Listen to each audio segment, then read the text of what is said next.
All right, so I'm going to be teaching you how to overcome your fear of flying. My goal is to get you to a place where this fear does not hold you back. So a little bit about where I am now versus where I was. So I was someone who was absolutely petrified to fly. I swore off it for many years.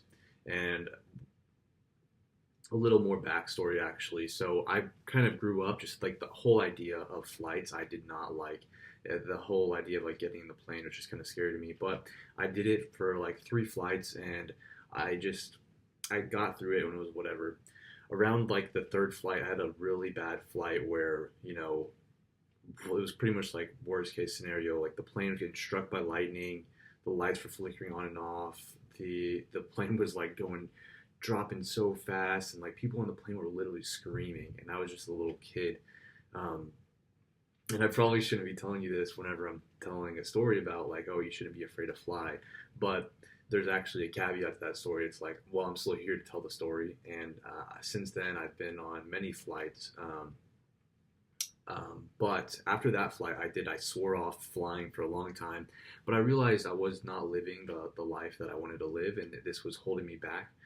Because in today's world, flying is actually like so important, and there's so many things that require flight. Like just even like if you want to get a local job, often nowadays they have you like fly out to like another state just to do the onboarding process and the training. So yeah, this is definitely going to be an emotionally compelling reason for you guys to overcome your fear of flying. And just so you know where I'm at now, I'm in a place where flying does not hold me back. Um, I still like I don't enjoy flying. I don't look forward to it, but like I said, it's not holding me back, and I do all this without any medication. All right, so before the flight, now this is an important one. I want you to think about what you are looking forward to doing. So, an example of this, the last time I went on a flight, I was going from Germany to America, and I was doing a little Europe trip where I was in Europe for a few weeks. And in Europe, they don't have Chick fil A. So, if you don't know what Chick fil A is, that's like a chicken fast food restaurant they have here in America. And so I was like, what I'm looking forward to doing whenever I land is going to be, I'm going to be eating a Chick fil A chicken sandwich after I go home and take a shower. So that was like my two main things. I was going to take a shower and then I was going to eat Chick fil A, which I was really looking forward to. Okay. So that's going to be your anchor thought. Think about whatever it is that you're looking forward to. It could be like a big thing, like, you're going to see your grandma that you're excited to see that you haven't seen in forever, or it could just be like a little thing. Like I didn't really have anything huge to look forward to because coming back from this Europe trip, I came up with that. So yeah, and then just kind of like the reason why this is so huge is because it's gonna be your anchor thought, and whenever shit's hitting the fan, you're gonna think about that. You're gonna imagine yourself in that scenario in the future. Whenever you land, and you go do. Like for example, eating the chicken sandwich. It's like, oh, okay, this thing that I'm like so worried about. I think I'm gonna die. I think the plane's gonna crash. It's not true because my brain sees it myself in the future landing and going and eating the chicken sandwich. So this is actually a huge thing that I recommend you do, and it's essential, and I do it for every flight. All right, so some extra things that you can do to kind of help ease the worry and kind of give you less surprises is going to be look at the seats that you have booked, kind of look where that is in the plane, and also I also like to look up the type of plane that I'm going to be flying on. Is it going to be like a big one? It's going to be a small one. And I also like to look up the interior. Now, this isn't really a big deal, but I still do it, and I think it actually just helps me like to feel less worried to the day coming up of the flight, because it's like, a lot of fear comes from uncertainty. And for some reason, whenever I just like look up the type of plane and see what the seats I'm be sitting in and seeing the interior, it just kind of gives me like like a an idea of what I'm getting myself into, and it just makes it a lot less daunting in the days coming up to the flight. And then also, this has happened to me before. Like I've looked up the type of plane in the interior, and it was like a lot different than what I saw, or like slightly different than what I saw online. So it's just like you'd be like, So just go into it with that mindset, like, oh, this is different than what I saw online, but it's not really that different because it's still a plane that has gone through plenty of flights and has been tried and true tested, and they're not gonna fly a plane that is not safe, guys, and that is actually a factual. So another thing before flights, this is a huge one for in regards to getting to a point where you're not even afraid of flying anymore at all. So practicing short flights. So I want you to pay for like cheap short flights. Small planes are okay, guys. If you think that a small plane is going to be like less scary than a big plane, or a big plane is going to be less scary than a small plane, really, there's no difference. Maybe the way it feels on the inside, maybe there's a little bit more turbulence, but honestly, you should really get it out of your head that, oh, big planes are more safe than small planes.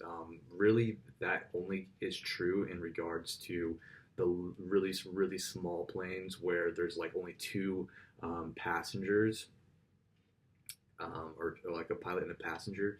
Yeah, there's more accident ratings with that, but the reason why isn't what you think.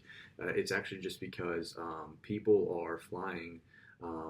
Those people who are flying those planes are way less experienced, because to fly these bigger planes, you need years and hours and hours and hours upon of experience to fly those. But these little planes, you don't really need that much experience to fly. So like the ones with just two people, like the single cockpit ones, you don't need a lot of experience to fly. And then also, people will like kind of build their own planes and stuff, so that does cause the accident ratings for like small planes to be higher. But that is nothing you need to worry about in commercial flying, you guys. There's going to be absolutely no problems. It's going to be the same thing as getting on a bus and driving downtown. It's not anything that you should be worried about. Okay. So yeah, I mean, if you don't have any flights booked, I recommend going this route. Just doing short flights, like less than 3 hours. Pay for a cheap flight. See what you like. Do you like a window seat, or do you like a aisle seat? And yeah, but you don't need to do this. Like if you have a 12-hour flight coming up, you guys can still use all the tips that I'm giving you, and you'll still do fine. I'm just saying, to get to a point where you're just not scared about any flights at all, you're just going to need to get exposure. Just keep on doing it over and over again. And the best way to do that is to do short flights, and also cheap flights. And do it as like going to the gym, like working out, just a progressive overload. All right, so now I'm going to be talking about takeoff. So once you've sat down, you've put all of your items in the uphead bin, the overhead storage, right? Whatever it's called. And everyone sat down. They'll close the door, and this might be like the first moment where you're like, "Oh shit!" Because for me, at least, whenever I'm getting on the plane and I like load everything, I sit down and it's like, "Oh, the plane's not moving. I'm just sat here. Wasn't as bad as I thought it was gonna be, right?"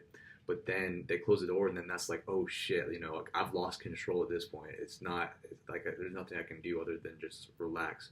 So you're going to have that same kind of reaction as I did. And what I want you to do there, and what works best for me, is they'll close the plane, and then you might get that like, oh, this is actually happening.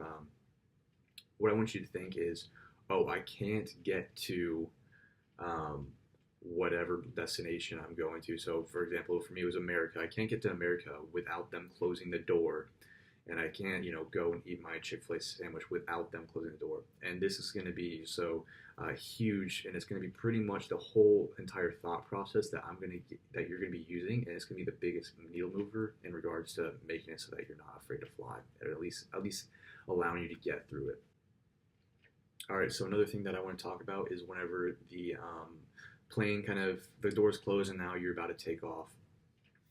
So for me, what I like to do is I like to listen to music, kind of just like it kind of matches the speed of the plane, but just do whatever you think works best for you. One thing that I want to prepare you for is whenever you actually like get off the ground and you actually get flight, you're gonna get this experience of like there's nothing holding you anymore. So, and this is like very unique to flying, where if you're in a car, or you're sitting in your couch, pretty much your whole life except for flying, you have the weight of your body in the seat. Now, this is going to be completely different whenever you're flying. It's going to be like, it's nothing that you experience on a day-to-day basis. So, and that's okay. But really, just like the biggest thing is just to know it's going to happen. And that actually just like knowing, like, oh, it's going to feel like, oh shit, like there's nothing below me or there's a lot of pressure below me. It's just going to feel completely different. And you just be like, you just need to know that that's going to happen and be like, oh yeah, this is what I was told was going to happen, and yeah, this is just flying. This is how it feels to fly. So um, now, so so yeah, so that's going to be like the first like 15 minutes. You're going to be like climbing, and then you'll eventually level out. Now, whenever you're going up, guys, there's gonna be like so many like bumps and like crazy sounds and stuff. It does not mean anything. Okay, so like a huge thing that want you to know, and you need to know this before going in.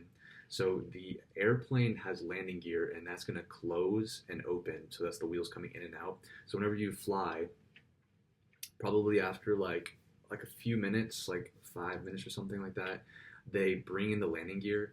And guys, I promise you, it doesn't mean anything, but it sounds like the plane has like exploded or like a wing has fallen off.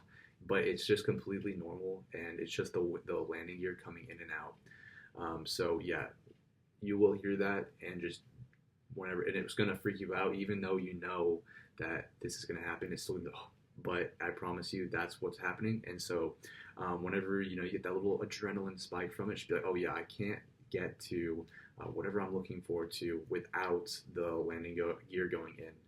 All right.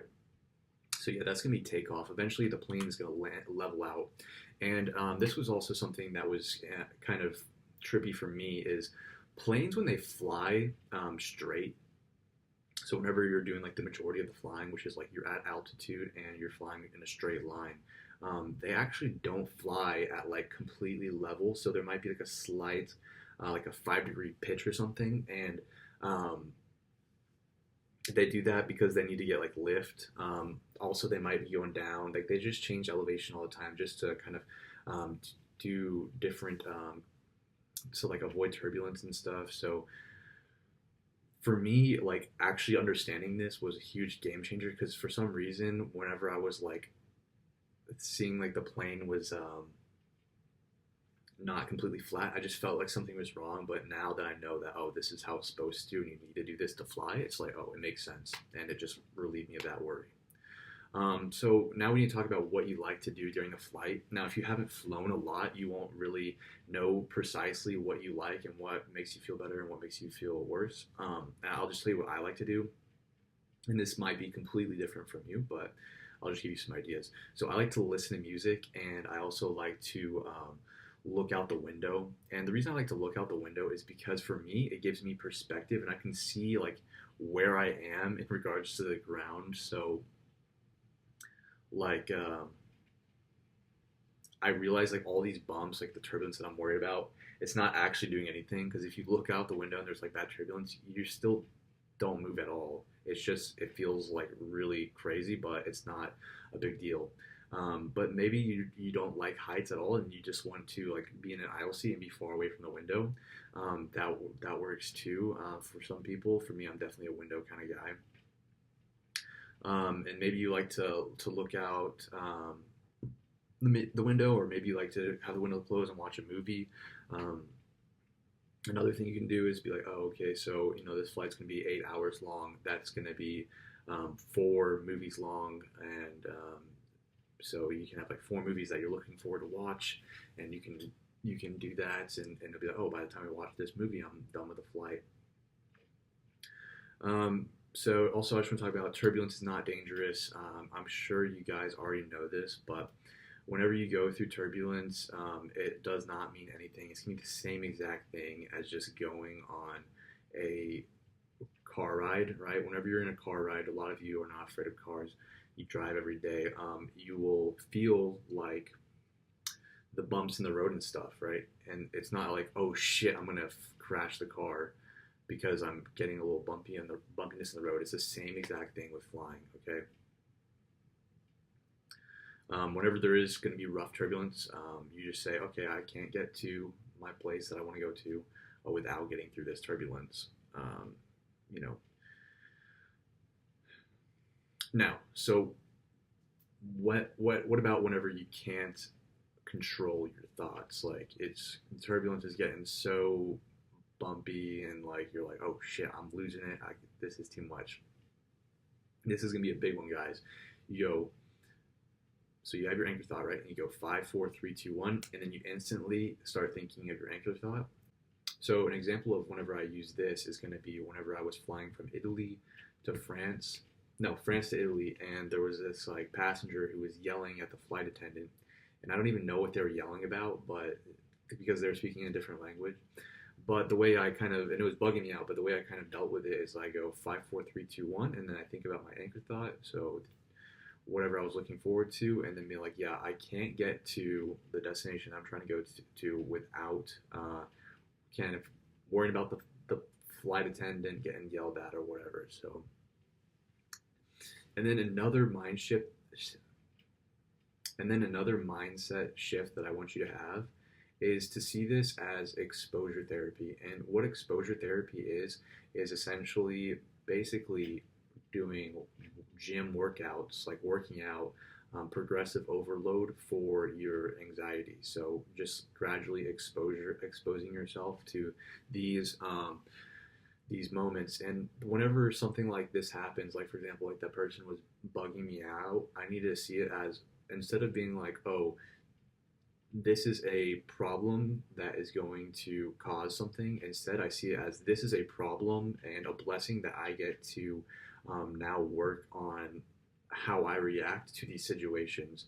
So I kind of look at these like intense anxiety moments as, oh, this is actually a good thing because I get to practice remaining centered and calm in high stress situations.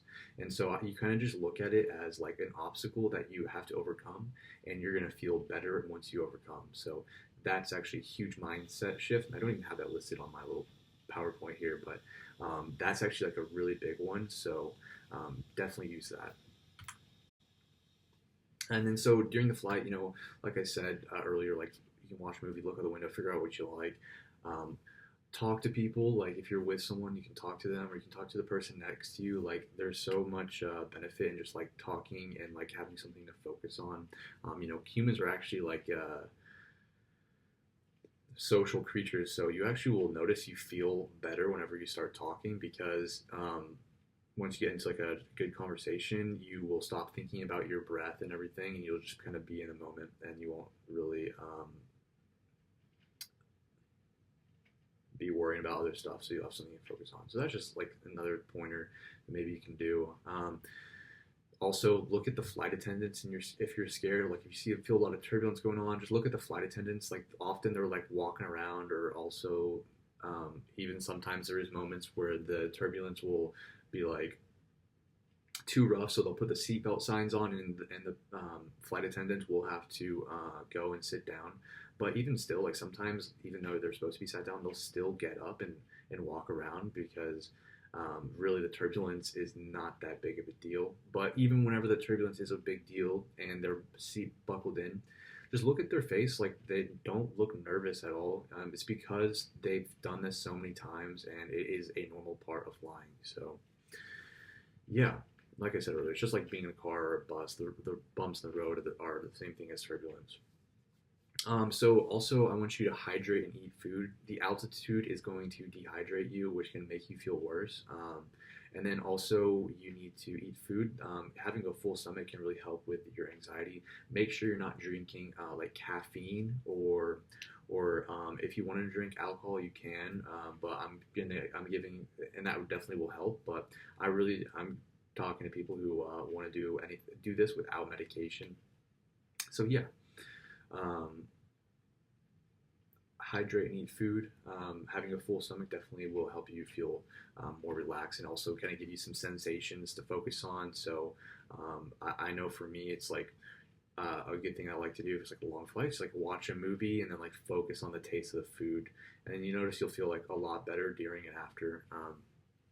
Now, in regards to hydration, um, don't be chugging water, but make sure you're getting a good amount of water in. The reason I say don't be chugging water is because you'll have to go pee a lot, and now that's fine, but the problem with that is you'll have to like get up and out. So if you're sat by a window, you will be having to like walk past two other people. If it's like a big plane, you got two people sitting next to you, you'll have to keep on like getting up and like disturbing them. And then also the lines for bathrooms on airplanes can get pretty long, because there's only one bathroom. But so yeah, just don't chug water, but be cognizant of how much water you're consuming and just make sure you are hydrating, because it will make you feel a lot better, and being dehydrated will make you feel a lot worse. All right, so now for the actual landing. Some people find this to be the worst part, but I actually find it to be the best part because I'm closer to the ground and my flight's almost over, which is just all good news. But if this is a point of nervousness for you, I'm going to walk you through how to get through that as well. So it's going to be like the same thing, the same anchoring technique. So you say to yourself, I need to land to get to my destination, and you're almost there. Start thinking of your anchor thought or what you're looking forward to doing, and then also you can go ahead and listen to music on the way down or watch a movie, or you can do both. All right, so some extra information for you. Plane wings are supposed to bend and shake. So whenever you look out the window and you see the wing, you will notice that it's like shaking a little bit, and this is actually a good thing. So whenever you see this, do not be worried at all. If the plane wing was completely rigid, the wing would break and you wouldn't be able to fly. So whenever you see the plane wing bouncing up and down and shaking, that is completely normal, and you should see it as a good thing. All right, airplane mode. So airplane mode is something that you should put on your phone every time you fly. Now, just in case you guys didn't know, you can put your phone on airplane mode and you can still turn the Bluetooth back on, so that way you can use your Bluetooth like noise canceling headphones or whatever. So that is something you need to keep in mind. Also, you need to realize that with your phone on airplane mode, if you normally listen to your music without downloading it, you won't be able to listen to it. So download your music before. Additionally, I also like to bring a pair of wired headphones just in case my headphones die. I don't want to be stuck up there with no sort of distraction or whatever. So yeah, that's a big one that you should think about. Also, don't be afraid to like get up and move around. Sometimes whenever I go to the bathroom, I feel a little like uneasy because I just don't like the way the plane feels when I'm like walking around or whatever. But I actually notice after I like go to the bathroom and I come back and I sit down, I will feel better just because my body and all that anxious like energy has kind of been released from getting up and moving around. So that's an extra little pointer for you. All right, and then stop looking up bad things about planes. So stop watching videos about plane crashes, stop looking up scary data about planes, like how many plane crashes have happened this year and stuff, because it is completely irrelevant to what you are doing, and it is not going to do anything but hurt you, and it will not reassure you. There's just a lot of fear mongering that is posted, especially in today's time. So yeah. Additionally, what I like to do is I want to make sure that the movies that I'm going to be watching don't have any plane scenes in it because that's just, I don't want to be watching a movie about a plane crash. All right, mist in the plane. So this can look like smoke, but it is not smoke. It is completely safe. It is completely normal. It's just condensation. So it's just hot air meeting cold air. And there's nothing dangerous about it, and you can see it and be like, oh, this is completely normal. It's just part of the way planes work and part of the way temperature works. Cold air meeting hot air. Do not worry about it. It is not smoke, even though it looks a lot like smoke. It is just mist. You're fine. And then also, lastly, I want to say use your imagination for optimism. And what I mean by that is, so let's say you're in the plane and all the windows are closed, right? You can choose one of two things. You can imagine the plane crashing, like you have the plane going down, like you're getting so close to the ground or whatever, and you're about to crash, and that can like really worry you. Or you can do the complete opposite and you can imagine the plane just being completely normal and flying at a good elevation and there's no problems going on and everything's going well. Oh, and then also another point that I want to make is whenever the plane turns, it's gonna feel like you're gonna like fall out the window and stuff. That's completely normal. It Planes actually like make really sharp turns, and it's not anything to be concerned about. The plane is going to be feeling a lot more tilted than you would think it should be, and that's just the way planes turn. So don't be surprised whenever the plane makes a sharp turn and you feel like you're going to fall out the window. It's completely normal. It does not mean you're going to fall out the window, and it does not mean anything bad is going on, so it is okay. All right, and then also I just want to say you can do this. I was in a place where I was absolutely petrified to fly. I swore off it for many years, but now I'm in a place where I still don't like to fly, but I do it, and I do it without medication, and I am not held back from this fear, and I am living the life that I want to live. So if I can do it, you can do it too. And just real quick, if you made it this far into the video, you might want to look into my full anxiety guide that I have, top link in the description.